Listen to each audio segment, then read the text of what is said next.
2008 და 2008 წლის შემდეგ. ომის დროს ინფორმაცია არის იარაღი. დავრჩი, იმიტომ რომ აი, ჩემი სახლია რა. პუტინმა უთხრა სააკაშვილს, რომ ეს შენიბრალი არ არის, უბრალოდ მე უნდა დავუპასუხო იმას, რაც კოსოვოში მოხდა. მთელი რაიონი გაიქცა, რომ ენახათ ცოცხალი კოკოიტი. სანამ აფხაზეთი და ოსეთი არის მათი სამხედრო კონტროლის ქვეშ, მანამ საქართველოს არ ექნება შანსი, რომ გახდეს რეალურად დამოუკიდებელ ქვეყანა. მაინც და მაინც ვინმე უნდა მოკვდეს მეთქი, რომ გვახსენოთ. რისი დაბრუნება შეიძლება და რისი არა, რაც ამ ომში დავკარგეთ. აი, თქვენს თავრობას სულ ვეჩხუბებოდი, ვეომებოდი, სულ სასამართლოებში გიჩიოდი. რაზე გიჩიოდი? მე ჩემი სიმართლის გულისთვის ციხეში მოვკვდებოდი. არ შევწყვეტი არაფრის დიდებით შიმშილვას. მე მგონია, რომ ამ ომმა დაანგრია ჩვენი საზოგადოების ფსიქოლოგია რა. ადამიანები არის ძალა. რის გამოც ღირს ბრძოლაც და მომავალზე ფიქრიც.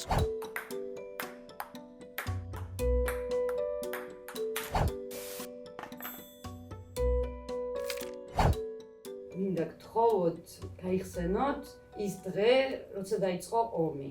აი, თქვენი დილა როგორ დაიწყო? ჩემთვის ცოტა ადრე დაიწყო, შეიძლება ითქვას, იმიტომ რომ სამში ჩამოვედი კოდორიდან. იმიტომ რომ იქაც რთული ამბები იყო. იმიტომ რომ იქამდე გვეგონა, რომ აფხაზეთში იქნებოდა და აი 1 აგვისტოსიდან დაიძაბა ცხინვალში და აი ესეთ ყოფით რაღაცები აღარ მახსოვს, როგორ თქვა, ხარ გამოვიგონებ. სამსახურში ვიყავი და ერთმანეთზე უარეს ამბები მოდიოდა ყოველ წუთიერად. შუჩი საღამოს იყო უკვე, რომ აი რუსები შემოდიან. მე იყო, რომ იმდენ ჯავშნა ტექნიკა შემოდის, ჩვენ ჯარისკაცი არ გვყავს ბაგდენი. და მე უკვე 8-ში დილით უკვე 7-ში ღამე 8-ში დილით უკვე რაც მოხდა ყველას. ყველას ახსოვს. ჩვენი რაიონისთვის არავინ იბრძოლა, არც ქართველებმა, არც ოსებმა, არც რუსებმა. ერთი წავიდა, მეორე მოვიდა, მესამე გაამყარა. მეორის იქ ყოფნა. ესე ვერ ვიტყვი ჩემთვის როდის დაიწყო. დაიწყო ალბათ იმ დროს, როცა ეს იყო 16 აგვისტო ვიყავი ეკლესიაში შვილთან ერთად. ძალიან ცოტა ადამიანი ვიყავით ადგილობრივები, ალბათ 30-მდე. იქ შემოვარდა სასწრაფო დახმარების სამსახურის ხელმძღვანელი. აი განწირული ხმით. თავს უშველეთ ჩვენსკენ მოდიან.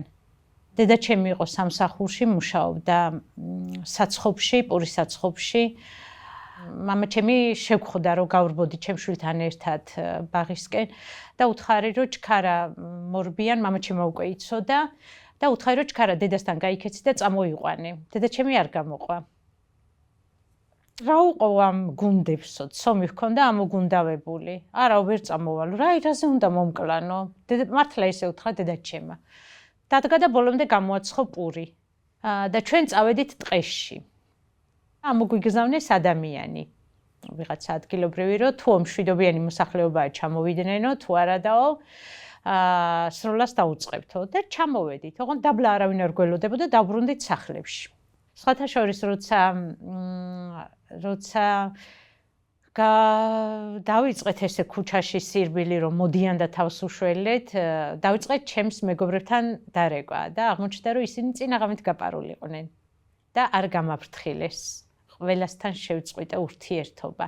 მე გადავრჩი, მაგრამ ვინმეს რო შემოეთავაზებინა ჩემთვის, რომ შენ შვილს გავიყოლებ. მე ვიცი, რომ წაიღეს ჭურჭელი, წაიღეს არ ვიცი, რაც ქონდათ ხალიჩები რაღაცეები და არავინ არ შემომთავაზა, რომ შენ შვილმა დაიკავოს ადგილი ვიდრე ჭურჭელმა.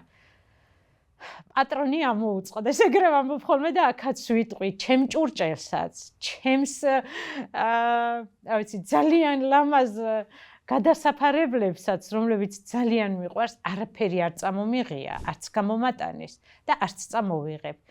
ის ყველაფერი ეკუთვნის ჩემს ბინას ახალგორი თავისუფლების მოედანი 11. ან იქ ვიცხოვრებ და იქ მოვიხმარ, ან იქ არ ვიცი განადგურდება. უშუალოდ თქვენ ვინ ან რა დაკარგეთ ამ ომში? ყველაზე ძნელი იყო ჩემთვის, რომ უკვე როცა დაიწყო შიდა ქართლის სოფლების ოკუპაცია, აი ცხინვალიდან გორამდე სოფლების. რაღაცნაირად ვიღაცა მიცა იქ ორ მოსახლეობას ჩემ ტელეფონის ნომერი რა, ხოლმე ვიღაცა დაერეკა და ეთქვა რომ აი შემოდიან ოსები და ნუ ხალხი ოსი რუსი ჩლოგაგვასიელი ხარ. დიდათ არ არჩევდა არავინ და უნდა დაერეკათ და ვიღაცას მოეყოლათ და ეთქვათ რომ აი მე შეიძლება ერთ საჭიროცხალე აღარ ვიყო და აი ეს არის რასაც ვხედავ. და ეხლა როცა ადამიანი ეგეთ რაღაცას გიყვება და ხვდები რა მდგომარეობაშია, ტელეფონს ვერ გაუთიშავ და ვერ გადმოგირეკავ ვერ ეტყვი რა. და ამიტომ აი ყველა სხვა მოდურებასთან ერთად ეგეც აი ყველაზე მძიმე იყო რომ ადამიანი ყვება რომ აი ჩემ სახლში კი ვარ, მაგრამ ეზოში გამოვედი, ვიღაცები შემოდიან ეზოში, მეზობლის სახლს ცეცხლი უკიდია, იქ ხმები ისმის იარაღის მეტყობა ვიღაც დახვრიტეს და მე ხო თან ტყუილ მართალი ერთმანეთში ირევად და აი ის იყო აპოკალიფსის სცენები იყო, რასაც ეს ხალხი ყვებოდა. დრო დავკარგე. დრო დავკარგე, აი ზუსტად 18 წელი დავკარგე. არა თბილისთან საურთიერთოდ, ცხოვრების 18 წელი დავკარგე. ჩემი შვილის მთავარი ოცნება იყო სწავლა. კი სწავლა აქ, მაგრამ იმ სწავლის პერიოდშიც მე ვერ ვაქცევდი ისეთ ყურადღებას, იმიტომ რომ იქით ვიყავით ჩაკეტილი. ჩემმა შვილმა რომ დიპლომი აიღო და გამოსაშვები ჰქონდა, მე იმის გვერდით არ ვიყავი.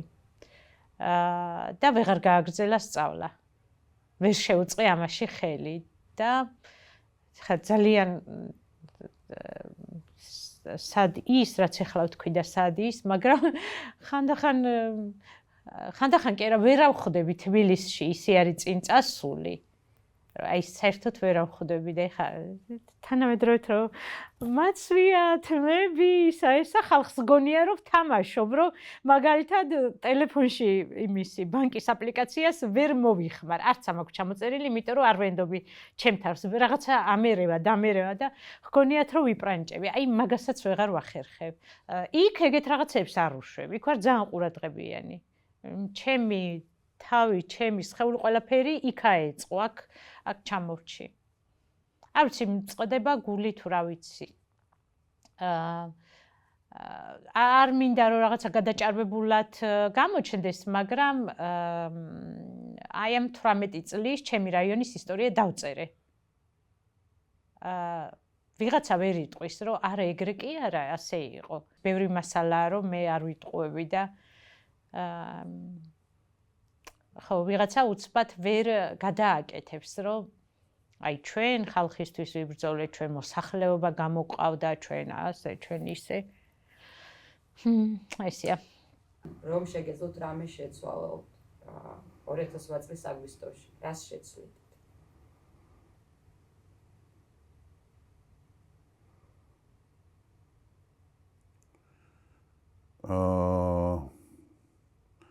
დიდ მასშტაბში არაფერი შეიცვლებოდა, მაგრამ ხალხის გამოყვანა და დაჭრილების გამოყვანა და მიცვალებულების გამოყვანა იყო ის, რაც ბევრად უკეთესად მოგაკეთებული იყო. არ შეიძლება რომ მიცვალებული დავტოვო მტერს.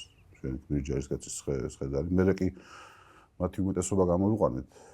თუ მე ვიყავი მე ამ წვეთა გაცვლის და გვამების გაცვლის კომისიის თანათავმჯდომარე და ბევრი დარჩა, რამდენიმე გვამია, რომელსაც დღემდე ვერ მივაგენთ და ის ხალხი იმსახურებს იმას, რომ მშობლიურ მიწაში იყოს დამარხული და სამწუხაროდ არ არის და მაგის საფრთხე, მაგის ალბათობა როდესმე იქნება ძალიან პატარა. რისი მოსმენა გინდოდათ მაშინ გაგება აი 2008 წლის აგვისტოში საქართველოს ხელისუფლებისგან და ვერ მოისმინა? ყველა გვეძახდა ჩვენ მოღალატეებს, ოსებიც, ქართველებიც, არ ვიცი, რუსებს არაფერი არ თქვათ, მაგრამ ყველა გვეძახდა მოღალატეები, რატო დარჩით? და ოსები გვიყურებდნენ, რომ ესენი ქვევით დადიან, ნათესავები ყავთ, ესენი არიან მოღალატეები. ხო და მაშინ მინდოდა მე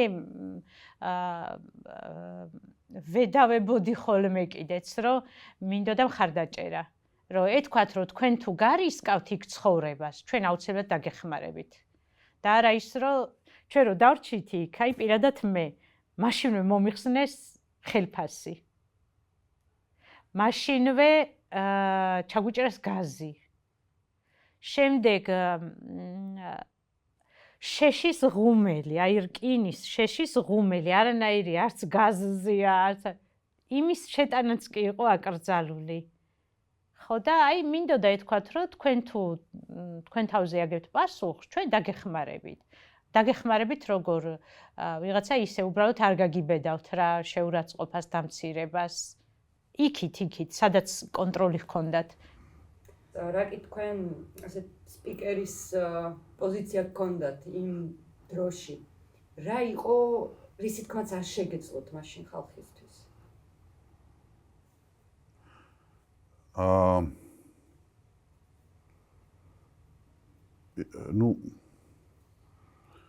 თავარი პრობლემა რა იყო, რომ ეს იყო ომი, რომლის მოგების შანსი არ არსებობდა, ხო? აი ვერანაირად თქვა ვარსკვლავებიც ასე ისე დარგდებოდა, რომ ჩვენ ეს ომი მოგვეგო. არა და ვერ ეტყვი შენ ხალხს, რომ იცი რა არის, ომი დაიწყო და ჩვენ ეს ომი უკვე წავაგეთ, იმიტომ რომ მე ამასაც თავი შედეგები აქვს. და ეს იყო გადაულახავი დილემა, როცა გიწევს ხალხს უთხრა, რომ იცი რა არის, არ ყველაფერი ცუცვათ არ არის პირიქით, აი ჩვენც რაღაცა შვებით, ჩვენც უტევთ იცი. არა, ამ ომის შედეგი დაწყების წამიდან ამ დაწყება რა თუნდოდა ისე უკვე თავისთავად ცხადი იყო. 2008 და 2008 წლის შემდეგ. ომის დროს ინფორმაცია არის იარაღი. დავრჩი, იმიტომ რომ აი, ჩემი სახლია რა. პუტინმა უთხრა სააკაშვილს, რომ ეს შენი ბრალი არ არის, უბრალოდ მე უნდა დავუპასუხო იმას, რაც კოსოვოში მოხდა. მთელი რაიონი გაიქცა, რომ ენახათ ცოცხალი კოკოიტი. სანამ აფხაზეთი და ოსეთი არის მათი სამხედრო კონტროლის ქვეშ, მანამ საქართველოს არ ექნება შანსი, რომ გახდეს რეალურად დამოუკიდებელი ქვეყანა. მაინც და მაინც ვინმე უნდა მოკვდეს მეთქი, რომ გვახსენოთ. რისი დაბრუნება შეიძლება და რისი არა, რაც ამ ომში დავკარგეთ.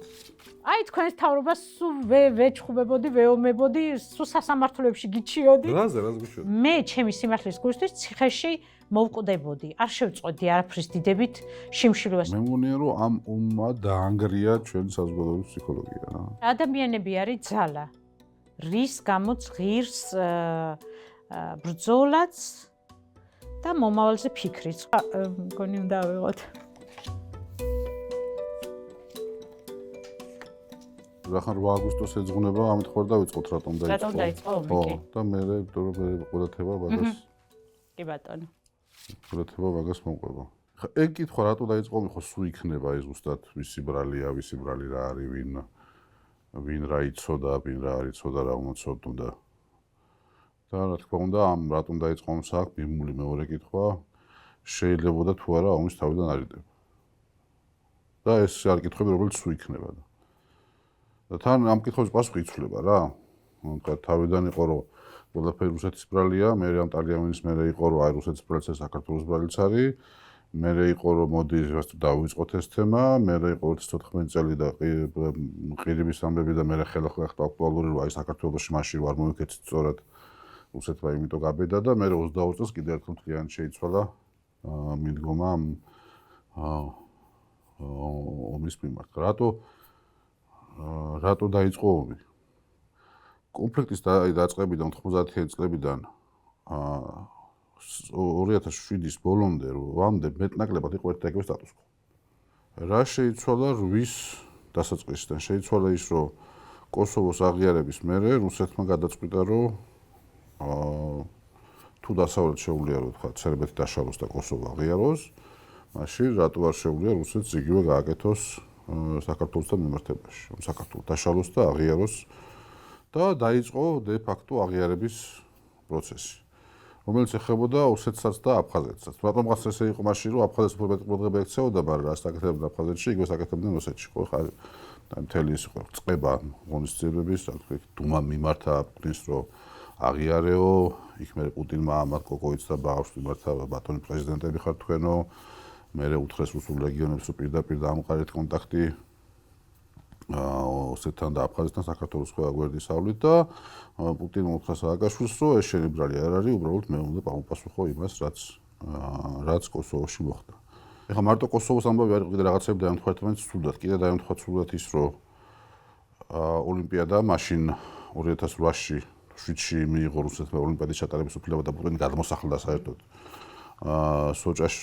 სოჩში და იქიდან ძალიან ახლო იყო ჩვენი ოკუპირებული რეგიონების აფხაზეთიც სამონჩაბლო სამხრეთ ოსეთიც და 2007-ში იყო რუსეთი თავისი ძლიერების პიკზე იმ გაგებით, რომ ნავთობის და გაზის ფასებმა მიაღწია ისტორიულ მაქსიმუმს და ამან ჩათვალა, რომ რაც რუსეთი ადგა მუხლებიდან და ეხლა არის დრო, რომ მთელ მსოფლიოს დაუმტკიცოთ, რომ რუსეთი ისევ სახელმწიფოა და არ არის 90-იანი წლების რაღაცა შეშინებული და დასუსტებული ქვეყანა და ყველაზე კარგი საშუალება რომ ეს დაამტკიცოთ არის რომ ვაჩვენოთ რომ რასაც დასავლეთი აკეთებს მაშინ იუგოსლავია ყოფილი იუგოსლავიაში იგივეს გავაკეთებთ ჩვენ საქართველოში და აი ეს ნაბიჯების ეს ჯაჭვი რომელსაც ომი მოყვა დაიწყო სწორედ ამ დროს რა 2008 დასაწყისში როცა რუსეთმა გადაწყვიტა სტატუს-კვო შეეცვალა და ოსეთი და აფხაზეთი რომელსაც იქამდე ფორმალურად მაინც აღიარებდა საქართველოს სახელმწიფო შემადგენლობაში ექცია თავის სრულფასოვან პროტექტორატად. ეს არის ჩემი აზრით ყველაზე დიდი მიზეზი და მე დეტალებზე შეგვიძლია რომ ვისაუბროთ. ალბათ ერთადერთი არის, რაზეც არ მაქვს პასუხი. პირდაპირ ვიტყვი, რატომ დაიწყო? მე ვფიქრობ, ამაზე თქვენ უკეთესად ისაუბრეთ და მე უფრო როგორც ჩვეულებრივი იქ მაცხოვრებელი, რა მსურს ერთ ადამიანს იქ ამაზე შემიძლია. არასდროს არ მქონია სურვილი ან პოლიტიკაში მოსვლის, ან ხელისუფლებაში და ამიტომ ამაზე მე მხოლოდ სიამოვნებით მოგისმინეთ. ხო, არა და მე ანუ რა უნდა და თუ თქვათ სტატუს-კვოს შეცვლა მოხდა თვის დასაწყისში და რა უნდა და რუსეთისთვის იდეალური სცენარი იქნებოდა. მე მგონია რუსეთის იდეალური სცენარი იქნებოდა რომ ეს ომი არ მომხდარიყო და საქართველოს ეს ტერიტორია აი რაღაც ყირიმში მოხდა 2014-ში. რომ იმდენად დიდია განსხვავება რესურსებში, იმდენად დიდია განსხვავება სამხედრო ძალებში, რომ საქართველოს იძულებული უნდა გახდეს, რომ ფაქტობრივად ბრძოლის გარეშე დანებდეს. და ეს ბრძოლის გარეშე დანებება რაში გამოიხატებოდა, რუსეთის სურვილი იყო ის, რომ კოკოითამას უნდა რომ ან რა უნდათ ის, რომ ეს სამხრეთ ოსეთის ტერიტორიაზე მცხოვრები ქართველები და 25,000 კაცი ეს ხალხი გამოეძევებინათ იქიდან და მერე დაეკავებინათ ეს სოფლები, ქართული სოფლები და მერე ეთქვათ, რომ ვისაც დაბრუნება გინდათ დაბრუნდით, ოღონდ და ესეთ პირობებით. და რუსეთი იტყოდა, რომ მე არაფერ შუაში არ ვარ, აი ეს კოკოითი და რაღაცა ქართველები ერთმანეთში ვერ თანხმდებიან და თუ ეს ხალხი დაბრუნდება, მე რა დავიცავ მათ უსაფრთხოებას ან რაღაცნაირად ვიქნები შუამავალი ამ ორ მხარეს შორის, მაგრამ რეალურად რაც მოხდებოდა, რაც გამოვიდოდა ამით იქნებოდა ის, რომ ფაქტიურად საქართველოს წააგო ომი ამ კოკოითთან და მის შეერაღებულ ძალებთან. თავიდან აი ვიდრე 8 აგვისტო აღიარებოდა ხო რუსეთი და მინიმალურად მონაწილეობდა, თითქმის არ მონაწილეობდა საბრძოლო მოქმედებებში, ანუ თუ იქიდან გესვრიან ოსები, შენ თუ ესვრი უკან, მე რუსები ამბობენ, რომ აი მე მესროლე და ამიტომ და ფორმალურ მიზეზს რაში ეგ იყო, რომ აი როგორ კაცო ჩვენ სამშვიდობოებს მოხდა, ჩვენ სამშვიდობოებს მოხდა თავდასხმა და ჩვენ ახლა ალბათ ჩვენ სამშვიდობოებს ხო არ მივატოვებთ ისე, იძულებული ვართ, რომ ბრძოლაში ჩავებოთ. პირველი მიზეზი რაც თქვენ ოღონდ ეგ არ ყოფილა, თავიდან თქვენს რომ ეს არის ოცხინოში გენოციდია. და მედვედევი იყო მაშინ პრეზიდენტი და მედვედევი გამოვიდა და თქვა, რომ აი უკვე 8-ში და თქვა, რომ 3,000 ოსია უკვე მკვდარი, ქართველების მიზანი არის, რომ ოსები ამოწყვიტონ დიდიან პატარიანად და ერთადერთი გზა, რომ ეს შევაჩეროთ, არის სამხედრო ინტერვენცია. მაგრამ მერე უკვე მალევე გაირკვა, რომ არანაირ გენოციდზე ლაპარაკი არ ყოფილა საერთოდ და სინამდვილეში ყველა ადამიანის ტრაგედია, მაგრამ ძალიან პატარა იყო იმ ოსების რიცხვი, რომლებიც მშვიდობიანების სრულების ამ ომს შეეწირნენ. ხა რამდენიმე ადამიანი მოყვა დაბომბვაში, მაგრამ პრაქტიკულად არ ყოფილა პრაქტიკულად ჩვენც უცნობია შემთხვევა, რომ კაი ქართველმა ჯარისკაცებმა მიზანმიმართულად ან გაძარცვეს, ან მოკლეს, ან გააუპატიოს რამე ისეთ იქნეს, რაც აი სამხედრო დანაშაული შეიძლება გავდეს. უკიდურესად კოლექტურად ექცეოდნენ მშვიდობიან ასურ მოსახლეობას. თუ სწორად იყო ალბათ რამდენიმე ათეული კაცი და ეგეც იყო დაბომბების შედეგად. ეხლა მსხვერპლი პატარა იყო, ეგ მარტო იმიტომ კი არ იყო, რომ თქვა ჩვენ ჯარი იქცეოდა კორექტულად. მეორე ამბავი იყო, რომ ხალხი ცოტა იყო ცხინვალში. კი.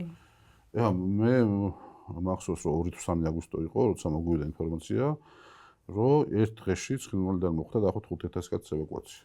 მაშინ ხო თქვენს რო ეს საქმეა. ჩრდილოეთ კავკასიაში ბანაკებში უნდა წავიყვანოთ მოსახლეობა დავასვენოთ. და იქამდე რა თქმა უნდა არასოდეს არ უნდა დაუსვენებიათ. ეხლა 5000 კაცის გაყვანა რას ნიშნავს, რომ თქვათ ოსტური მოსახლეობა სამხატვროს იყო დაახლოებით 25000. ხო დაახლოებით თანაბრად იყო 25000 ქართველი 25000. ანუ ერთ დღეში გაიყვანეს მოსახლეობის 1/5. 1/5. და რატო გაიყვანეს? ერთ-ერთი მიზეზი იყო, რომ იციან რომ ომი იწყება და ჩათვალეს რომ ომი რო დაიწყება, ეხა ერთი ვიწრო გვის არის, ხო? გვირაბია ეკავშირეს და აქედან თუ ტოლთან აკადემი დაიძრა სამხრეთიდან, ეს ხელს შეუსწრეს ჩრდილოეთიდან შეომავალ ჯარს და ეს რაღაცა საცობი რო არ მოხდეს გზაზე, მოდი ეს მშვიდობიანი მოსახლეობა მოვიშოროთ. ეს ხალხი რო გაიყვანეს, მე უკვე 2-3 სამში მე დაიწყო. მე ჩამოიყვანეს ეს სამხედრო კორესპონდენტები და აი 3-ში, 4-ში, 5-ში უკვე ამ რუსულთელი არხებზე გაგანი ომი იყო რა. ცხინვალში დიდი არაფერი არ ხდებოდა. სროლები ხომ გამოვიდეთ, მაგრამ განსაკუთრებული არაფერი, მაგრამ ამ დროს ეს რუსულთა რეზერვია ჩვენამდე რომ უკვე ომია და ქვეყანა იქცევა. მე თქვენ ახალგორში იყავით მაგდროს, ხო? ახალგორში ვიყავი და ცხინვალი ისეთი შორი იყო ჩემთვის. აი ეხლა არ ვიცი რას შევადვარო. აი ტელევიზიით ვუყურებდით, არანაირად არც გზა იყო ჩვენთან. არაფრით არ ვიყავით ცხინვალთან, არც ნათესავებით დაკავშირებული. და ჩვენთან უბანში იყვნენ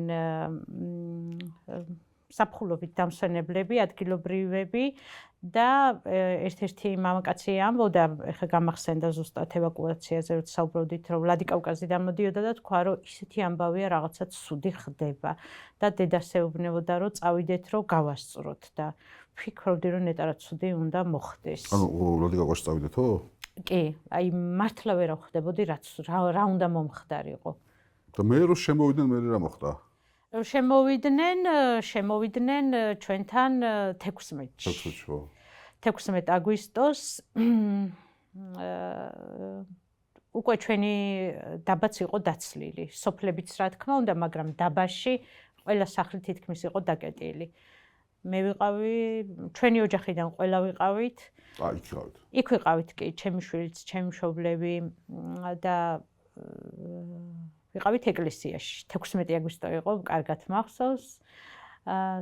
რაღაც საზეიმო წირვა იყო და ჩვეულებრივად წავედით. და იქ შემოვარდა სასწრაფო დახმარების სამსახურის უფროსი. ესეთი დამუხრუჭება და გადმოხდა და დაიწყო კივილი, რომ თავს უშველეთ გადმოდიან.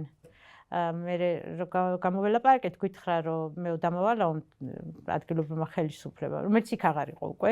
დამავალაო, რომ როცა ყანჩევეც გამოსცდებიანო, დაირბენო და გააფრთხილებ მოსახლეობასო.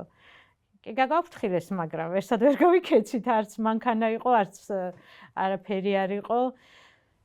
ეხაც ვიხსენებდი, გავიქეცი, მამა ჩემის კი იყო ბაღში, დედა ჩემი იყო პურის საცხობში, ფურნეში მუშაობდა. მამა ჩემის კი გავიქეცი, მამა ჩემსაც ვიღაცამ უთხრა და შევხვდით გზაში და უთხარი ჩქარა, თავს უნდა დავიმალოთ და დედას უთხარი წამოვიდეს და მე სახლში ველოდებოდი. სახლში ახლა უნდა მოყვე, ერთი ბეჭედი მქონდა ოქროს. იმ ბეჭედს დავარბენინებდი მთელი აგვისტოს დღეები. აი მეგონა რომ მოვიდოდნენ და ზუსტად იპოვიდნენ. არ ვიცი, აი და ვთქვი რომ ამ ბეჭდით ისე დავრბოდი. ვთქვი რომ როგორც კი ომი დამთავრდება, პირველი გავალ თუ არა უნდა გავყიდო მოვიშორო. გამოვედი თუ არა მეორე ბეჭედი ვიყიდებ. ამიტომ სიცოცხლეს გაუმარჯოს. ეგრე ხო ისა. რო შემოვიდნენ რა მოხდა? შემოვიდნენ ჩვენ მე იმ ღამეს და იმ დღესაც არ მინახავს. წავედით ტყეში გავიქეცით. ჩვენი ტელეფონებით, საზამთროებით, მოხუცებით, ბავშვებით და ისეთი ჟივილხივილი ჰქონდა. მოხუცები ბავშვებს ართოვდნენ, ჩვენ ცოტა უფრო დიდები ტელეფონით, აქეთ-იქით ვერეკავდით, რომ რა ხდება და ამან მიიპყრო ქვემოთ დაბაში სამხედროების ყურადღება, ოსების. და გამოგვიგზავნეს ადგილობრივი მაცხოვრებელი, რომ თუ მშვიდობიანი მოსახლეობა დაბრუნდნენ სახლებში, თუ არა და ცეცხლს გაუხსნით, მივიჩნევთ როგორც იმიტომ რომ ესენი სუანათებდა ტელეფონი განათებდა. ხო, ხა ვინ ცოდა რომ ტელეფონს არ უნდა გაენათებინა. არა, რასაუნთ ისე ლაპარაკობდით, რომ იქ ჩადიოდა ხმა. ხო და ისა სხვათა შორის ისეთი კარგი, აი ესეთი მეგობრული ახალგორი იმის მერე აღარ ყოფილა. ეხლა ყველა ერთმანეთს აბეზღებს. თუ არ დააბეზღებენ, სამსახურებს ვერ მიიღებენ, ვერ შეინარჩუნებენ. აი მართლა მე როცა რამდენჯერაც კი წამიყვანეს, გატაცებულიც ვიყავი და პატიმრებულიც და რაღაცებს რომ მეკითხებოდნენ, ყველა ადამიანი ვიცანი, ვისგან იყო ეს მოყოლილი. ხო, აი მაშინ ისეთი კარგად იყვნენ მეგობრულად გაჭირვების დროს. ეხლაც ბევრი გაჭირვება ქონია, მაგრამ ეხლა უკვე მყარად არიან და იმის შენარჩუნება უწევთ. მაშინ სხვა რაღაც სიკვდილი და სიცოცხლეზე იყო. დავბრუნდით სახლებში და მეორე დილით გავედი მე დაბაში დავიწყე სიარული. მაინტერესებდა რა ხდებოდა. რა კი არ მოგკლეს და არ დაგვიწვეს სახლები, ეგ მოლოდინი მქონდა. თორე არავის არაფერი არ შემოუთლია. გავედი და დავინახე ვიღაცა ბიჭი იყო სამხედრო ფორმაში ჩაცმული იარაღით და მივედი.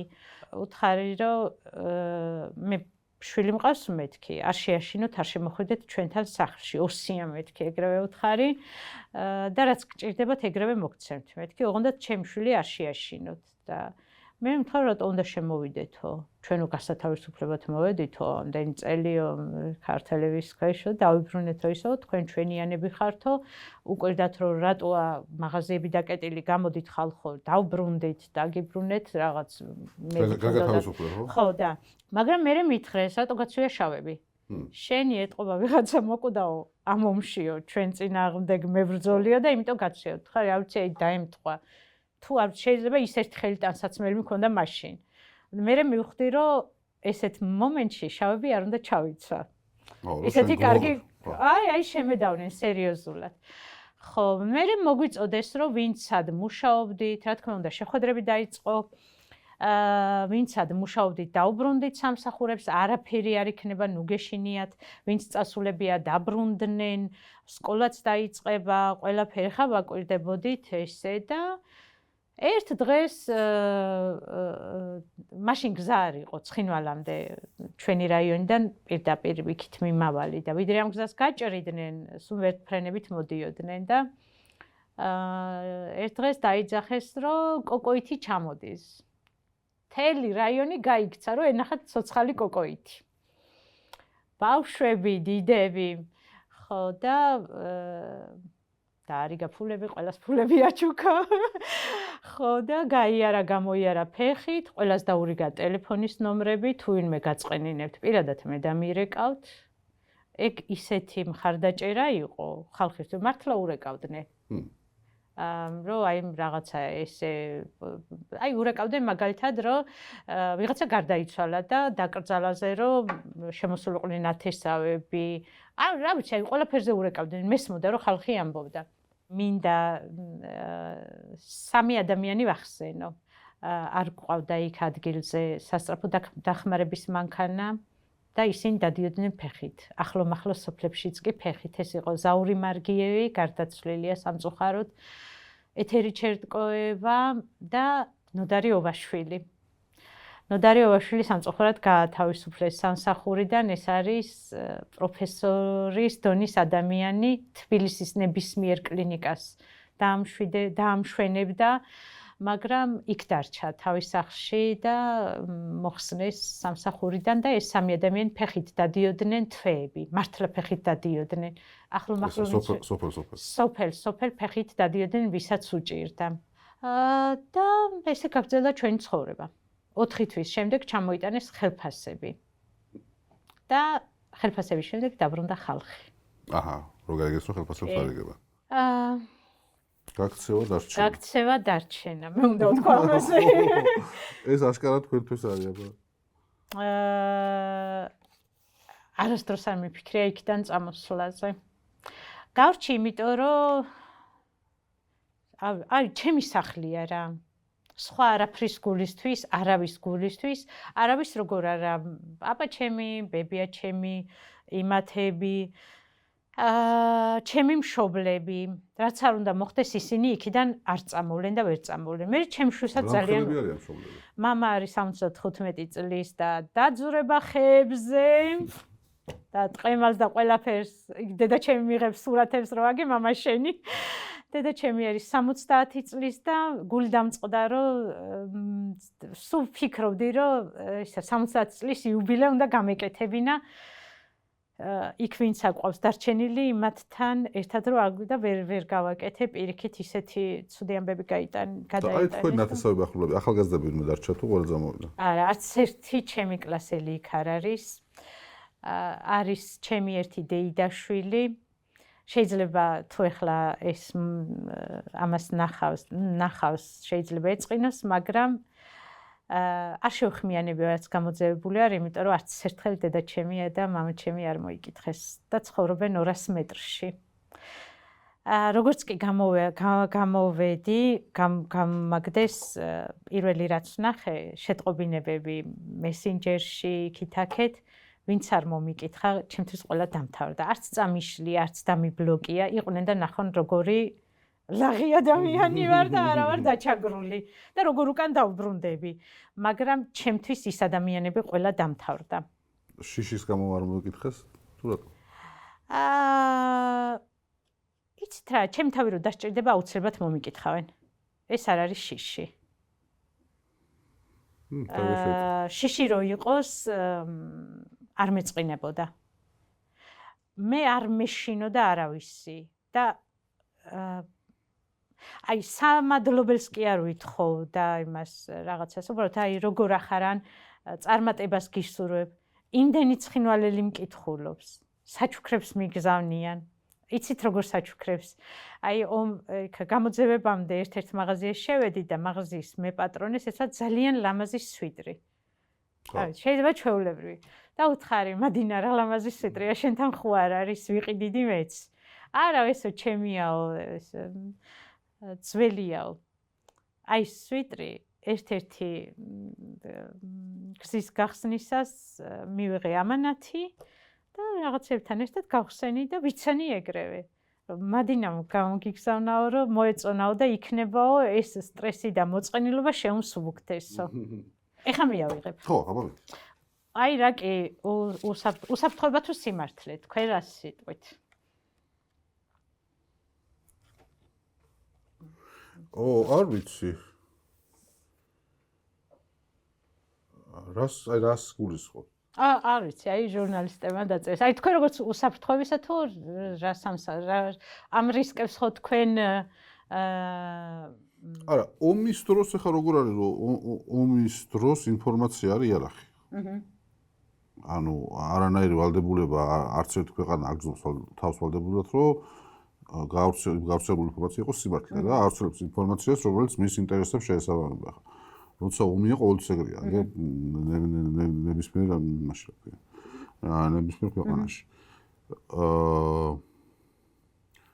ასე რომ კი, და თან მით უმეტეს თუ ეხლა რაღაცა ადამიანის სწორთხვებას ეხება, ხო? ანუ შენ როგორც სახელმწიფო ვინმე ცნობის მოყოლების დაკმაყოფილება არ არის შენ როგორც სახელმწიფოს ვალდებულება. რა უნდა ლაპარაკე საომარ ვითარებაზე. და ოღონდ თუ მშვიდობიანი დრო არის და თუ სიმართლეს მალავ, თუ სიმართლეს ებძვი, რასაც ეხლა ხდება მაგალითად, ხო? ახლა სიმართლეს მაგებად მოიგონეს, რომ აი deep state-ია და deep state-ს ებძვია, ხო? რაც არ არსებული რაღაც ებრძვიან, ხო, ესეთი წარმატებით შეგიძლია თქვა, რომ აი ფრინავის პაკეტის მონსტრი არსებობს და იმას უნდა ებრძოლოთ. მე ეს ხდება უსაფრთხოების პრობლემა. იმიტომ რომ როცა ებრძვი გამოგონილ მტერს, მაშინ რეალური მტერი ბევრად უფრო ახლოს მოდის და ბევრად უფრო სახიფათო ხდება. მე ვცდილობდი რომ სიმართლე მეთქვა და ამითი ჩემს უსაფრთხოებას ბერჯერ შეუქმენი პრობლემები. თუმცა მე როგორც ერთი ადამიანი იქაც ყოფილიყო, რომ ახალ სიმართლეს ლაპარაკობდი, აი მაინც უსაფრთხოდ ვიყავი. ხო. იმიტომ რომ აი ცხონებული არჩილდატურაში მაგალითად რა იცავდა. კი. ბატონო შოთა, რა შეეძლო გაეკეთებინა ხელისუფლებას და რა გააკეთა ომის დაწყებიდან დამთავრებამდე? ხო, ახლა წეგანს ვილაპარაკეთ მაგაზე, რომ ეს თავარი კითხვა არის, რომ რა ომის თავიდან აცილება შეიძლებოდა თუ არ შეიძლებოდა და რა შეიძლებოდა სხვანაირად გაკეთებულიყო.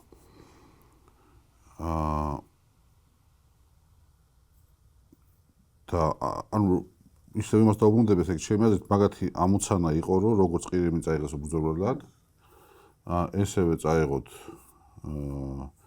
ჯერ ცხინვალი, მერე მეყოლებინათ ახალგორი, მერე მეყოლებინათ კოდორი და ამით შეექმნათ ქვეყანაში განცდა, რომ აი საქართველოში მთავრობა კი არის, მოღალატეები არ არიან, იმიტომ რომ ესე ქვეყანა გაყიდეს და ამით მოეხდინათ არა მარტო მთავრობის დისკრედიტაცია, არამედ თქვათ ამ პროდასავლური კურსის და ნატო და ევროკავშირის მომყოლებას და ეთქვათ, რომ აი ეგეთი ხალხი თუ გინდათ, აი ნახეთ სადამდე მივიყვანთ.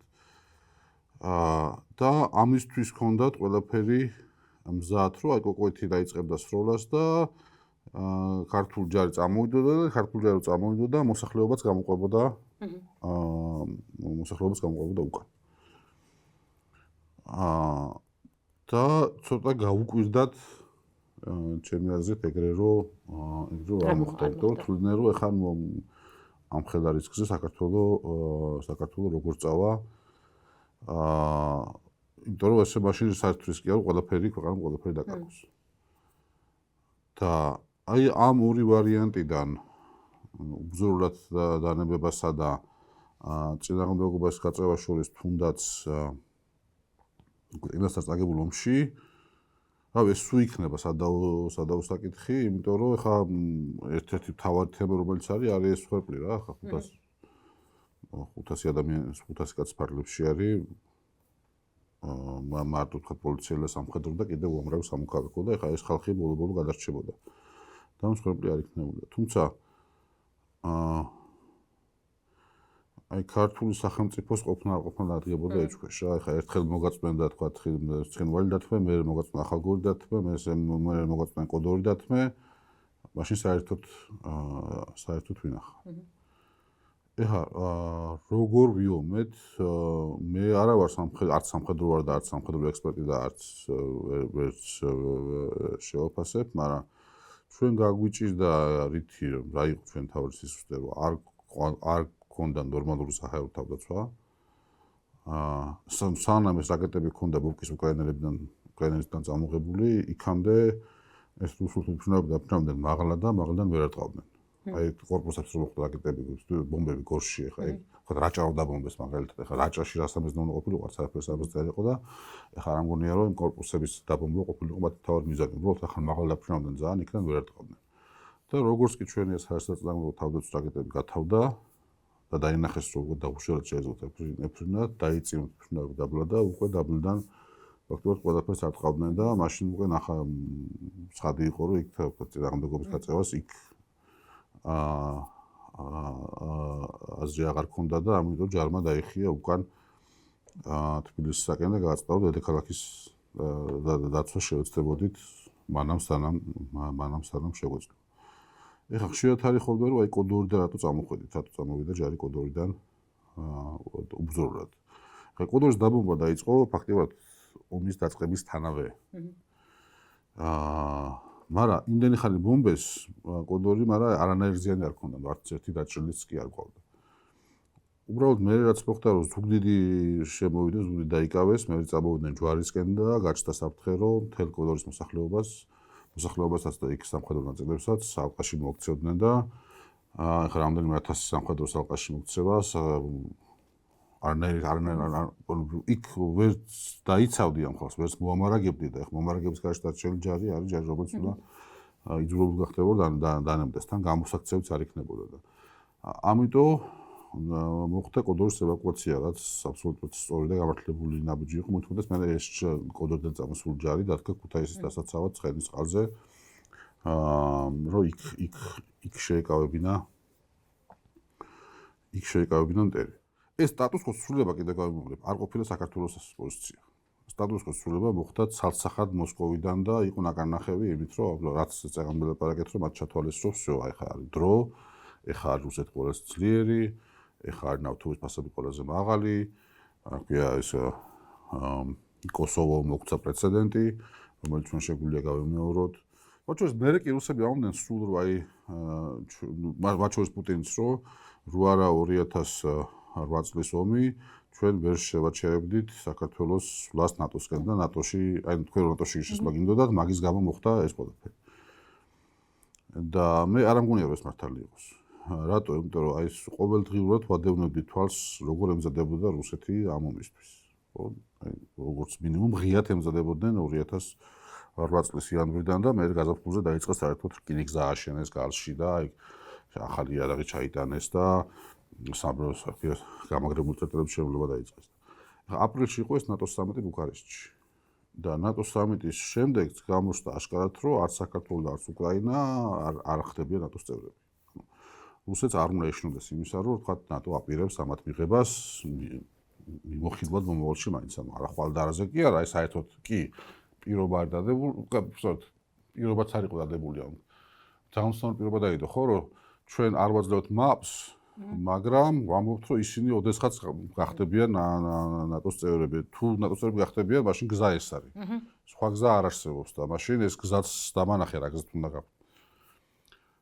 ანუ აპრილში მაინც რუსეთმა გაიგო, რომ всё, საქართველო და უკრაინა, ანუ ამ ეტაპზე მაინც არ ხდებიან ნატოს წევრები, მაგრამ ამ ინფორმაციამ არანაირი გავლენა არ მოახდინა ამ საწუხარებას. როგორც ემზადებოდნენ, ზუსტად იმავე ტემპით გააგრძელეს.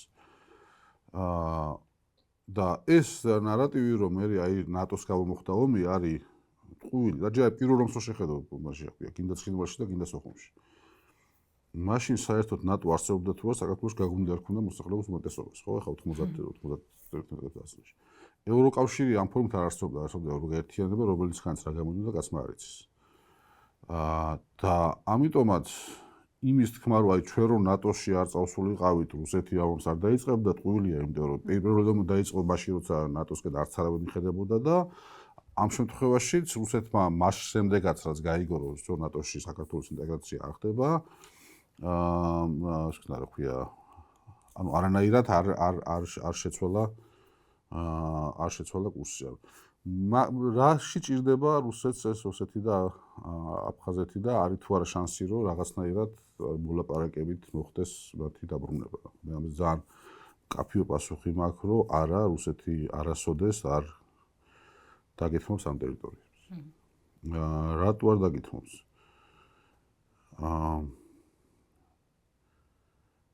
აი თუ გახსოვთ აფხაზეთის ომის მერე შევარდნაძე გაუბრიგდა რუსებს.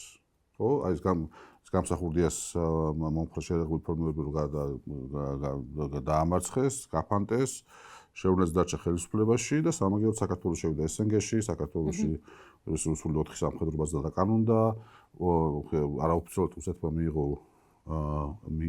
მიიღო უფლება რომ საქართველოს დაენიშნა ძალოვანი მინისტრები, დანიშნეს უშუალო მინისტრი და თავდაცვის მინისტრი, მოკლედ საქართველოს გახდა, ანუ საქართველოს დამოუკიდებლობისგან დარჩა მარტო ეს, დროშა და გერბი რა, ფაქტიურად მიქცეთ რუსეთის კოლონია. რუსეთს ჰქონდა უფლება რომ საქართველოს ტერიტორიაზე, საქართველოს თავრობას დაენიშნა მინისტრი. და მაშინ შეურაცხმო მაგას ამბობდა, რომ აი ეხა ამ ყველაფერს იმიტომ ვაკეთებ, ხელმოსავალ იყო და იმიტომ ვაკეთებ, რომ ძალაუფლება შევიდა ჩვენ. იმიტომ ვაკეთებ, რომ აი ჩვენ და რუსები ძმაკაცები გავხდებით ისევ და ფაქტიურად ჩვენ უფრო ახლო ვართ ეხა რუსებთან, ვიდრე აფხაზები არიან და ნახეთ ეხა აფხაზეთ თუ არ დაგუბრუნებენ და ამ საწყალდებულებს ვატყობდნენ, რომ ეხა ჩაალაგეთ შეუნდები, დღეს თუ არა ხვალ უნდა წახვიდეთ დაბრუნდეთ ისე უკან.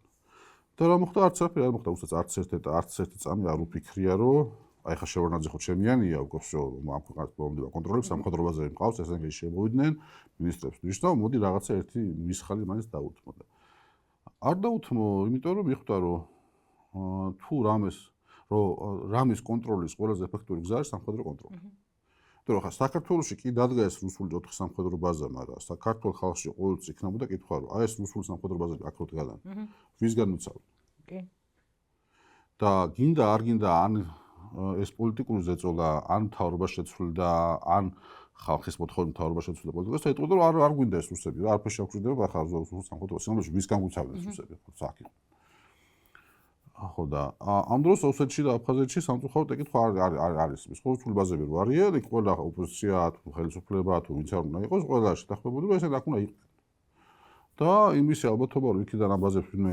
წასვლას მოსთხოვს არის მინიმალური არ არსებობს ეგეთი ალბათობა რა თუ რუსება რაღაც მომენტში თვითონ ვეღარ შეიძლება აქ შეანახვა ამ ბაზების და თქვენს რომ აღარ მინდა კავკასია თქვა აი სომხეთიდან თუ ბოლომდე გავიდნენ მათ რუს სამხედროები აზერბაიჯანისთან დაეძაბათ ურთიერთობა და გააწყვეს რომ კავკასიის ქედი იყოს საზღვარი რომ უბრალოდ დაცვადია ეგ კიდე შეიძლება ოდესმე მოხდეს მაგრამ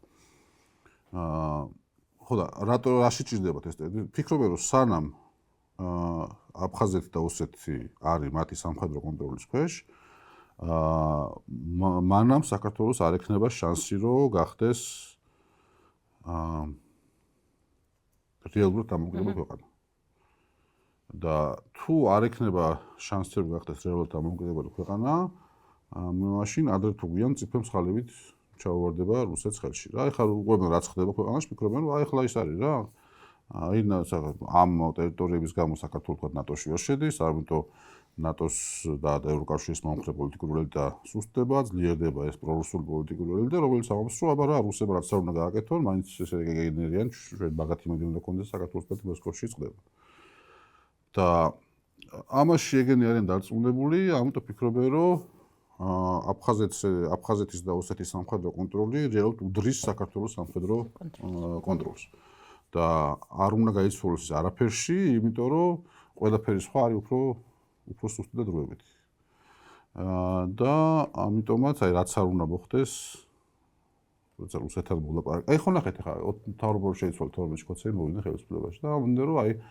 ახლა ივანიშვილი უნდა რომ აი ოსებს უნდა ბოდიში მოუხადოთ რუსეთთან სხვადასხვა პოლიტიკა უნდა ვაწარმოოთ სრულად და ბევრ რამეს ვხედავთ როგორ მოუხადეს ხო არა მოუხადეს როგორც აპირებდა აღარ მიმიდევნებია არა ნუ ბოდიში მოხდა ანუ მე მინდა ბოდიში მოგიხადოთ ვაპირებ ბოდიში მოგიხადოთ და ბოდიში ხდეთ დეგი ვერ არის რა განსხვავებაა რა ვიცი ხოდა რა საჭირო იყო მაგის თქმა არა და რას თქმა აი ხო რადიკალურად შეიცვალა ყველაფერი ხო საქართველოს ხელისუფლებაზე ღია თავს ხო და პრორუსულ ხელისუფლებას ერთი მისხალი მაინც ან ვთქვათ ახალგორში ან გარში ან დანარჩენ აფხაზეთში და ანშნოსეთში რამეს შეეტყო რომ უფრო საერთოდ ხო არა იმიტომ რომ არც ერთ მას არ დათმობენ რა მაგას პოლიტიკა მარტივია რომ საქართველოს უნდა შეეგუოს ახალ რეალობას და რომ შეეგუებთ ახალ რეალობას და ახალ რეალობასთან შეგუების სიმბოლო იქნება ის რომ მოვაწერთ თავდაუსხმარობელ ხელშეკრულებას ხელს ოსეთთან და აფხაზეთთან და დე ფაქტო აღიარება მე ის ავქნათ რა ქვია მე ვილაპარაკოთ ამ რამის დათმობას კი არ ვაპირებ ჩვენ უნდა აღიარო რომ ეს დათმე და მე რა ქვია მე გეტყვი კიდე რომ დათმო ანუ მაგას პოლიტიკა ხო ეგ არის რომ ანუ არ ვილაპარაკება რა არის რაღაცა შენთმობ რაღაცას ისთმობ და რაღაცნაირად კომპრომისამდე მიდიხართ და მაგათთან ეგრე რომ სულ შენთმობ ყოველ შემდგომ ვილაპარაკებაზე გთხოვთ უფრო მეტის დათმობას და ეხლა ამათაც ეგრე უკეთებენ აი არაფერს არ უკეთებენ ერთადერთი ის რა ქვია ეს უვიზო რეჟიმი შემოიღეს ოღონდ ეს უვიზო რეჟიმი ჩვენთვის ხო ეხლა პირიქით ხალხი აკლიათ და ამიტომ სიამოვნებით შემოიღებენ ყველას ქვეყანასთან უვიზო რეჟიმსაც მაგრამ პრინციპულ საკითხებში რაც შეეხება ოკუპირებულ ტერიტორიებს თუნდაც ამ ადამიანის უფლებებს თუნდაც ის რომ აი თქვენაირი ხალხი არ გამოყარონ იქიდან და რა მაგ თემაზე არც დაელაპარაკებიან 18 წელში ვარ ერთადერთი ადამიანი ვინც გამოაგდეს 8000-ზე მეტი ადამიანია წამოსული ოღონდ ყველა თვითონ წამოვიდა მე საჩვენებლად რამდენი დარჩა ახალგორში სულ ერთი ალბათ 800-მდე ადამიანი მთლიანად ქართველიც და ოსიც თუ ქართველიც და ოსიც და როცა მკვდარია უკვე რაიონი ფაქტობრივად ვაიმე არის მკვდარი ჩემი კორპუსი, სადაც მე ვცხოვრობდი, აღარავინ არ დარჩა. ერთი ადამიანი არა ცხოვრობს ჩემ კორპუსში. კორპუსი. რამხელა კორპუსი არის საერთოდ? 8 ბინიანი, 2 სართულიანი, ცენტრში ყველაზე კარგ ადგილას, კარგი, არც ყიდულობენ. არც რამდენიმე არ ყიდის, მაგრამ არც ქირით უნდათ. აი არ არის ხალხი. და ვინც არის ძირითადად იქ მუშაობს ხო სახელმწიფო სტრუქტურებში ძირითადად რაღაც ხელფასი აქვს? ვინც სახელმწიფო სტრუქტურებში არის ძირითადად არიან ცხინვალები. ადგილობრივები არა? არიან ადგილობრივიც, მაგრამ უფრო არის ცხინვალები, იმათი ნათესავი მკვდარი სულები და სად იმუშავებენ და სად იცხოვრებენ, არ სჭირდებათ და ადგილობრივები, ვინც კარგად მოერგნენ, ისინი ერთი ადამიანი რამდენიმე ადგილზე და ერთ სახლში სჭირდება იმას ცხოვრება. იმიტომ დაიცალა იქაურობა. მაქსიმალურად შეზღუდეს ხალხი. იციან ვინ როგორ წავიდეს იქიდან. მაგალითად, სამსახურს თუ არ მისცემ, იმის შვილებს თუ არ მისცემ საბუთს, ან მშობელს არ მისცემ, რატომ უნდა იცხოვრო ერთია სიცოცხლე და ოჯახის წევრებისგან შორს. მაგრამ მე ცოტა ისა ვარ, რა ქვია, ოპტიმისტი ვარ, თუ არ იცი, ჩემ თავს ეგრე მინდა, სასამართლოზეც უთხარი, რომ მე როცა სკოლაში წავედი მეთქი ესე უთხარი, შევედი ლენინგორის საშუალო სკოლაში და დავამთავრე ახალგორის საშუალო სკოლა. ჩემი შვილი შევიდა ახალგორის საშუალო სკოლაში და დაამთავრა ლენინგორის საშუალო სკოლა და ეხლა რა ვიცი ახალგორის საშუალო სკოლის ჯერი. ხო, ესე არის. რა ვიცით, აი არ ვიცით. თუმცა ხო, უფრო გართულებულია იქ ცხოვრების პირობებიც, ვიდრე მაგალითად 2008-ში იყო, 12-ში იყო. პატრიოტიზმი ომის დროს და შენიანდა მტერი ომის დროს. ეს სიტყვა ისე მიჯავრება, ეს პატრიოტიზმი. მე რატო რა ვიცი რა. მე მეუბნებიან, აი ნამდვილი პატრიოტი. აი შემძულდა ეგ სიტყვა რა. ყველას ეძახიან პატრიოტს. მე არა ვარ პატრიოტი. მე რა ვიცი, მე ვარ ჩემი ინტერესების ადამიანი, რომლებიც სხვის ინტერესებსაც ეხმარება. აი ვიცი, აი პატრიოტიზმი. შემიძლია ისა. აი შეიძლება ყველა ის ნიშანი მაქვს. მე ჩემი სიმართლის გულისთვის ციხეში მოვკვდებოდი. არ შევწყვეტდი არაფრის დიდებით შიმშილობას. მერჩივნა რომ მომკვდარიყავი. ოღონდ იმიტომ კი არა რომ მე იტყოდნენ რომ პატრიოტი იყო. არა, იმიტომ რომ მე ვიყავი მართალი და შეურაცხყოფილი. მე არაფერს არ ვაკეთებ იმისთვის და ვამბობ რომ ჩემს შვილებს აი ჩამოვედი, აი რა როცა ხშირად ამბობენ ხოლმე რა პატრიოტი. ჩამოვედი და ეს პატრიოტი ჭყალებში ჩამომიყვანეს და დამტოვეს ფეხშიშველი ქუჩაში. რა ვიცი, პატრიოტებს ეგრე ექცევიან? არა. ეგრე გააკეთე? ხო, გორში დამტოვეს. იმის მერე კაციშვილს არ მოუკითხი ვარ. ცოცხალი ხამყლარი. ცოცხალი ვარ, მკვდარი ვარ. აი თქვენს თავრობას სულ ვეჩხუბებოდი, ვეომებოდი, სულ სასამართლოებში გიჩიოდი. რაზე გიჩიოდი? სამსახურიდან მომხსნეს მაშინაც. ოღონდ ეს ცენტრალური ხელისუფლების ამბავი არ იყო, ეს იყო ახალგორის მუნიციპალიტეტის. აი მოსწონთ რა, ის კაცებს მოსწონთ რომ ის კონტროლონ, კისერში დაუჭირონ ქალი და ჩვენ უნდა ჩაგვაბარო ანგარიშები. რას აკეთებ, რა ღონისძიებას აკეთებ, ეს ახალგორის გამგებელი. ვერ მოვითმინე, მე მაგის რაღაცებზე ბრაზდებოდი ხოლმე მოთხარი. ბატონო ზურაბ, როცა ჩამობრძანდებით რუს გენერალებთან საქეიფოდ, მობრძანდით ჩვენთან და თქვენი თვალით იხილეთ რას ვაკეთებ. აი, იმდენად ბრაზდებოდი, რომ შენ როცა ესე იქცევი, მე არ უნდა ისქნა. ხო და ეხლა ყველასთან კარგი ურთიერთობა მაქვს, ვერ წარმოვიდგენდი თქვენ რომ თანამდებობაზე ყოფილიყავი, მოვიდოდი და ესე ვისაუბრებდით. ალბათ აუცილებლად მტრად მიგიჩნევდით და გეჩხუბებოდით. შემიძლია რომ წამოვიწყო მე ვინც არ მესიმპათიურება ხელისუფლება თუ ადამიანი. ეხლა აღარა ხართ ხელისუფლებაში და აი რა აზრი აქვს რაღაც ძველი რაღაცების გაგრძელებას. არ მიყვარს წადი გაიარე რა.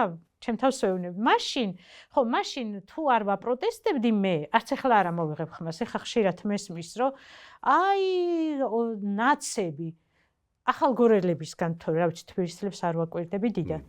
და მეკითხები, რატო არ იღებდით ნაცების დროს ხმას თუ ეგეთი ცუდები იყვნენ? კაცო, მე რო ვამბობდი მეთქი რომ ამას რატო გვიკრძალავთ, იმას რატო თქვენ პირში მეჩრებოდით, რომ ძალიან კარგია. ეხლა გაგეხილათ თვალები მეთქი ესე, და ხო, როცა საჭირო. არა, ვიცი, ეხლა ოპოზიციას ლანძღავს, ის ყოველთვის ოპოზიციას ლანძღავდა რა, როცა კომუნისტები იყვნენ მაშინაც, როცა ზვიადი იყო მაშინაც, როცა შევარდნაძე იყო მაშინაც, რაც ხო, აბა ეხლა როგორ არის? ხო, და ის არის. ანუ ღირსების დაბრუნება ხო არის რა პატრიოტიზმი. მაგალითად ერთხელ დავწერე, რომ ჩემთვის პატრიოტია მეთქი ჩვენი მეზობელი გურამი ძია, რომელიც დარჩა იქ. მიდის პურს ნისიათ იღებს, ვიდრე გამოვა აქეთ და თავის პენსიას აიღებს. ალბათ პატრიოტია მეთქი რა, რომ ერთი პენსია აბადია. ხო. ანუ დარჩა და თავის ახალგაზრდა არ მიატოვა. ხო, აი ეგრე ვფიქრობდი. შეიძლება ვიღაცა ვერც ახვდებოდა რატო დარჩა. მაგრამ უმეტესობა ხო აი არ მიყვარს რა. ვიღაცას დაუძახოს, მტერი ხარ, პატრიოტი ხარ. რა ვიცი, აი ან კარგი ხარ, ან ცუდი ხარ. ან კანონს არღვევ, ან კანონს იცავ რა. არა, მე მგონია რომ ხო, არა, ცუდი სიტყვა არ არის ალბათ. არა, ცუდი სიტყვა არ არის, ძალიან კაი სიტყვა პატრიოტი ჩემი აზრით, მაგრამ მე მგონია რომ ვინც დარჩა ის არის პატრიოტი. მიუხედავად იმისა, რომ ხა იმ პირობებში ცხოვრობს და შეიძლება რომ ხა ვინც ხა ეგეთ წერილებზე ხელს აწერს ის არ ვიცი ან რა პატრიოტი როგორ არის ან კაი ადამიანი როგორ არის, მაგრამ ეგენი უფრო მეც სატირიან რომ ჩვენ ასე. ეხლა მე მაგალითად ეს არის, დარჩენა არის რომ აი მე რაღაცას ვისკავ, რაღაცაზე უარს ვამბობ. რომ ეს ჩემი კერა არ დავკარგო რა და ეს პატრიოტიზმის და სამშობლოს სიყვარულის საკუთარი კერის სიყვარული. ხო, მაგრამ აი მე არ მიყვარს რა რომ არა, მესმის ახლა. არც ის მიყვარს მტერს და მოღალატეს რომ ეძახიან და არც ის მიყვარს მე თვითონ ამას. თუმცა ეხა აი წეღან ვამბობდი ზუსტად რომ ჩემს იქ დარჩენას და იმ რაიონის აქტიურობას შევწირე მეთქი ჩემი შვილის მთავარი ოცნება და სურვილი რაც იყო რომ ესწავლა, სულ ესწავლა. მე ვერ შევუწყე იმაში ხელი და აბა ეხა როგორ ავთქვა რომ ეს ჩემი პატრიოტიზმი ჯობია, ანუ ჩემ თავზე რო თქვა პატრიოტი. არა, ნუ ხო, ყველას თავისი. ხო. რისი დაბრუნება შეიძლება და რისი არა, რაც ამ ომში დავკარგეთ? ადამიანები. არც ერთი მიწა, არც ერთი არ ვიცი, ქონება თუ არაფერი მიწაც რო იყოს ვიღაცის კონტროლის ქვეშ იქ ადამიანმა უნდა იცხოვროს და ადამიანები ასეც ფიზიკურათაც და შეგნებითაც და ისეც, იმიტომ რომ აი ისე რომ ადამიანებმა რაღაცის გამო არ მოაწერონ ხელი ვიღაცის დახვრეტას, ვიღაცის ციხეს. სულ იმას ვამბობ რომ არა, მაგას ახალგორსკი და თბილისშიც გადასწრებთ აწერენ ხო და დიდი განსხვავება კი არ არის. ხო და აი ადამიანების დაბრუნება შეიძლება კიდევ. დანარჩენი უკვე გამოჩნდება. ერთი დროს ვერ ვაბრუნებთ და არ ვიცი, მერე დრო როგორ იქნება.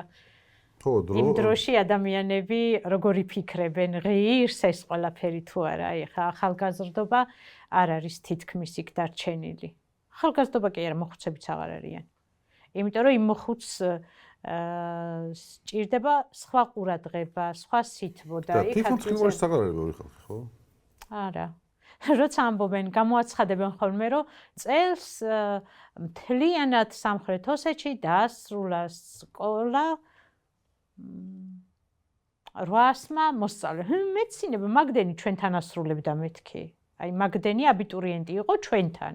ეს რა ის არის გასაკვირი, რომ იქ დაამთავრონ მაგდენმა. ერთხელ სიყო რა ქვია, ჩაატარეს გამოკითხვა. ნუ ბრიტანული არასამთავრობო ორგანიზაცია იყო და კითხეს აი საოკუპაციო ხაზის ახლო სოფლებში ხალხს, რომ რა არის თქვენი მთავარი პრობლემა. და ეხა პრობლემები იმათ რო აქვს ისეთი უნდა რა. ავი ყველაფერი პრობლემაა და ამათ რა უთხრეს ცი? მგლებიო. იმდანაც არის გაუკაცრიელებული ტერიტორიები, რომ აი მგელი და ხა ყველა საქონელი ყავს და ეს მგელი კიდე საქონელს უჭამს. ხო და ალბათ ეგ არის რა თავარი. იმიტომ რომ თუ ხა ის ახალგორი თუ სანამ ადამიანები ცხოვრობენ, ამ ადამიანებს შეიძლება დაელაპარაკო. და რაღაცაზე შეთანხმდე, რაღაცაზე ვერ შეთანხმდე, მაგრამ გატყიურებული მიწასთან როგორ დაელაპარაკო? არა, ადამიანები არის ძალა. რის გამოც ღირს ბრძოლაც და მომავალზე ფიქრიც, ხო, არ ვიცი, ხა რაღაცა სოფელი არის მარტიანი ჩვენთან. გეფიქრებათ, რომ იქ ვინმე ცხოვრობს თუ არა ცხოვრობს. არავინ არ ცხოვრობს. იქ თუ არ იქნება ხალხი, ამოვარდება დღის წესრიგიდან, ხო? ეხლაც აღარავინ აღარ ახსენებს. ხო, ეხლა აი, იყო ისეთი პერიოდები, რომ ვამბოდი, რომ თუ არავინ არ მოკვდა, მაინც და მაინც ვინმე უნდა მოკვდეს მეთქი, რომ გვახსენოთ. ადრე უფრო აქტიურად. მე მარტო სიკვდილი მოკვდა, მოკლეს. ეხლა მაგასაც აღარავინ არ ამბობს. ანუ მოკვდა ადამიანი, იმიტომ კი არა, რომ ხანდაზმულობის ისეთ ასაკს მიაღწია. რაღაცა იქაურმა მდგომარეობამ შეუწყო მის სიკვდილის ხედი და აღარ არის უკვე. ხო, თუმცა ეხლა აქ ისეთი მნიშვნელოვანი ამბები ხდება უფრო, რომ ვიღას ვახსოვართ ჩვენ. ხო, მაგრამ ხო, ეგ კიდე ცალკე პრობლემაა რა, რომ აი ეგ თემა საერთოდ ეხა ოკუპირებული ტერიტორიების თემა ვერ იქნება საქართველოს დღის წესრიგში მთავარი თემა რა, იმიტომ რომ მაშინ რუსეთს ახალ მიმული და იქ ფაქტობრივად ანუ მარტო რუსეთს აქვს ბერკეტები და მაშინ რუსეთის დაკბურზე უნდა იცეკო, მაგრამ აი ესე ტოტალური დავიწყება, რომ იქ რაც ხდება ჩვენი საქმე არ არის ძალიან ცუდი ამბავი რა, ეს იმ ხალხის მიხედვით ხო რაღაცნაირად შეგიძლია რა, რაღაც პატარა რაღაცა მაინც გაუკეთე, რაღაცა მიეცი, რაღაცა იმედი მიეცი, რაღაცი დაეხმარე, რაღაცა ცხოვრება გაუმარტივე, რომ რავი, იქ რო ადამიანი ცხოვრობს, რაღაცა იმედი კონდეს, რომ რამე რო იყოს, აი უკან ვიღაც დგას. ომამდე და ომის შემდეგ. ხო, არ ვიცი, ამ ომამ თითქოს ერთი მხრივ ეს ომი ხო ერთი ეპიზოდი იყო, რაღაც დიდი სერიალია და ამ ომის ერთი სერიაა, ხო, და ამ სხვა სერიები იყო საქართველოს სამოქალაქო ომი, პირველი ომი ცხინვალში, პირველი ომი სოხუმში და გრძელდება და მაგრამ მე მგონია რომ ამ ომმა დაანგრია ჩვენი საზოგადოების ფსიქოლოგია რა. ეს ომი და ომში დამარცხება რო არა, ჩვენი ხანძღეში არ ვიქნებოდით რა, იმიტომ რომ აი ომმა მოკლა პატრიოტიზმი, ომმა მოკლა, ეხლა რა არის ჩვენი ოფიციალური იდეოლოგია, რომ ყველას უნდა დანებდე, ვინ ჩვენზე ძლიერია. რუსეთი რაღაცას თხოვს, ძლიერია უნდა დანებდე, აბა ომი ხوار გინდა. აზერბაიჯანმა მოგთხოვა რომ ვიღაც ჟურნალისტები უნდა გადასცე დენული, იმას უნდა დანებდე და ემავ შენზე ძლიერია. რა ვიცი, ნებისმიერ ყველას უნდა ეს აქ რა ქვია. აღარ ვიტყვი რა. ჩემი ცხოვრება ზუსტად ესე დაიყო. აი არ არის გაყოფილი ჩემი შვილის დაბადებამდე ან თბილისამდე 2008 და 2008 წლის შემდეგ. მიუხედავად ყველაფრისა, საინტერესო ცხოვრებით ვცხოვრობ. და აი არც ერთ სიტყვას, არც ერთ ნაბიჯს არ ვნანობ. ეგარი თავად. არა, აი მჯერა, რასაც ვამბობ, რასაც ვფიქრობ, რასაც ვაკეთებ, ამისი მჯერა, რომ მართალი ვარ, სწორად მივდივარ და ვხედავ შედეგებს. ძალიან კაი.